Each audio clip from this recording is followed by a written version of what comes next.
Good afternoon.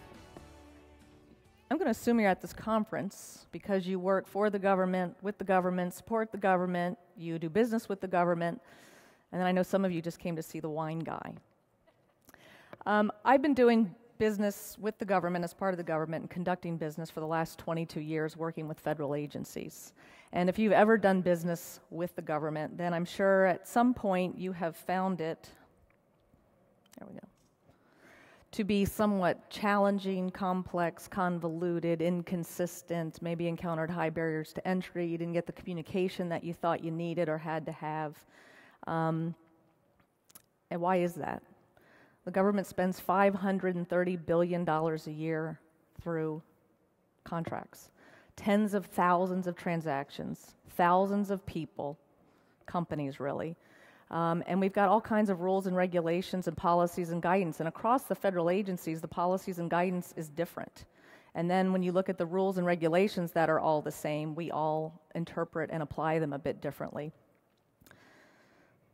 So doing all of that buying at that volume are really very few people in government. And this is why we launched the Better Buy project. And it really is about making federal acquisition better. And what it means is that we're looking for a way to make that complex process simpler. We want to connect people. We want to make it more open, participatory, and collaborative so that we buy better and that we get better results for our taxpayer dollars.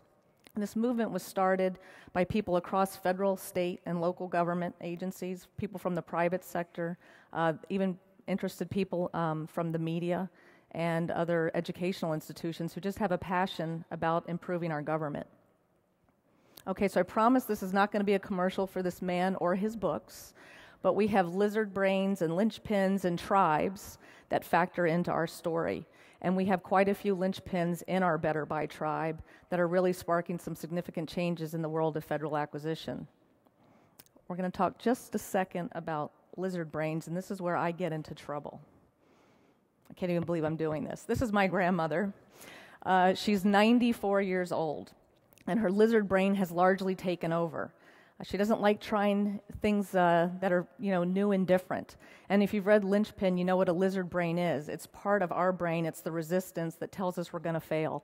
All those brilliant ideas you had floating around in your head for a really long time and you've never done anything with them, that's your lizard brain. So occasionally during the course of this project, our lizard brain has expressed concern about the change and the risks that we're taking. But the good news is we've had many linchpins who've gotten that lizard brain out of the way and continue to make progress and move us along. And she would really kill me if she knew I was using this picture because she doesn't like it, and especially if I was talking about her in context of a lizard brain, so I'd appreciate it if you guys just kept it in the room. Sorry, Graham. So as much as I love Graham, we don't have a place for lizard brains in our tribe. And there's about 500 people, as I mentioned, from federal, state, local government, the private sector, educational institutions, and even the media that are coming together to really focus on this federal acquisition problem, if you will, and how complex that it is and how can we make it simpler. And they're doing it voluntarily and mostly virtually. And they're connecting in ways that we haven't been able to connect before. So remember the thousands of transactions I talked about and the very few people that were doing those transactions? It makes it really hard for people to actually have time because they're so busy doing all that work to get to know each other across the government. And that's one of the things that we're really trying to accomplish with this project. So what better way to do that and connect people than through social media and through these kinds of platforms? When we stood this up, we are using GovLoop. You can see we've got over 500 people, and they're really coming together and having conversations and trying to figure out and how to share with each other about their experiences. If I'm in GSA and I'm trying to work on an acquisition, I really don't know what's going on in EPA, and they may have already done that and solved that problem. So we want a place for people to come together and be able to share. So we've had a lot of talk in the group about using social media to improve collaboration within the process, and that's what really launched this project. The linchpins came together and said, we got to do something with these ideas. We can't keep just talking about it. So the first thing we did is we launched a public platform so that we could get broader input.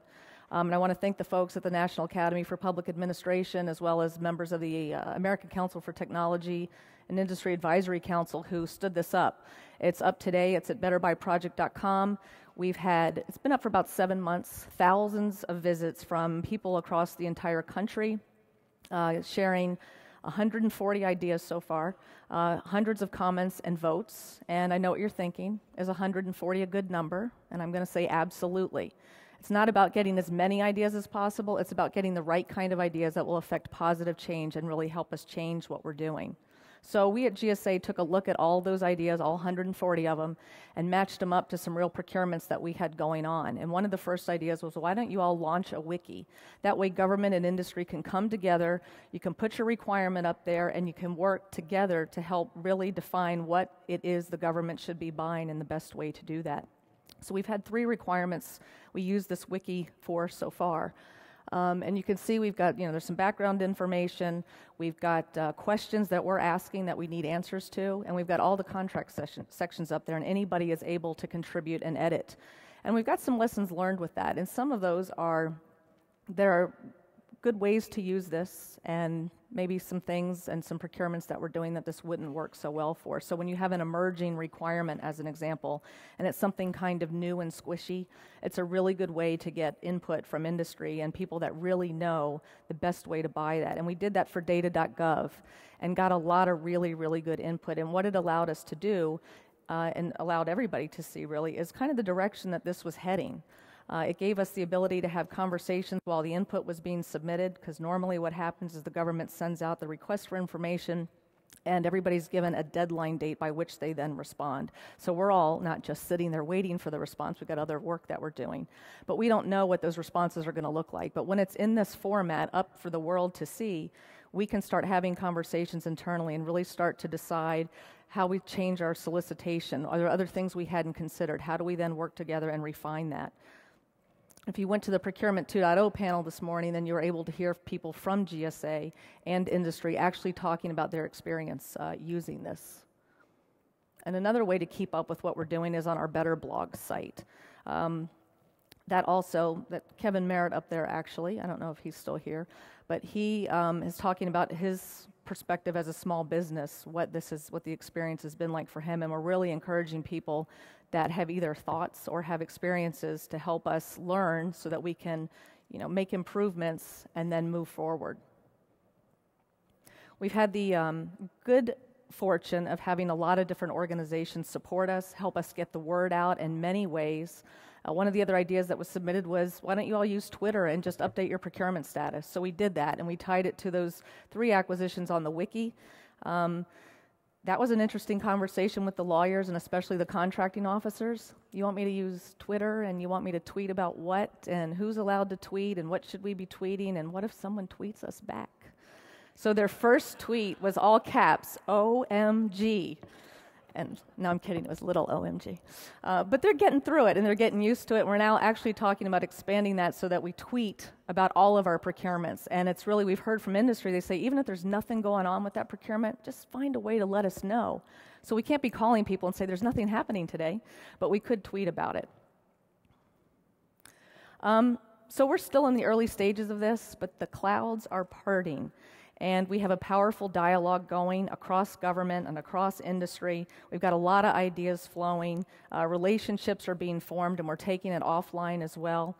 And we really are proving that this is a powerful way to connect people across government and industry and really improve that collaboration process in the federal acquisition process. So we're not pretending that this is the cure-all for all of our federal acquisition problems, but it's a start. It's a very complex, multifaceted work environment that we have, and this is one facet, but it's very important. It's not a sea change, it's an augmentation to traditional processes, at least for now. And I think the timing is right. You've talked about a lot of success stories across federal, state, and local government while we've been here. The administration's behind it, the technology's there, and we have a tribe that are connected by a shared interest that aren't listening to their lizard brains, and they're giving their gifts to really improve the way government works and to serve its citizens. So if you guys have any ideas that you think will help us, we'd love to hear from you. Thank you.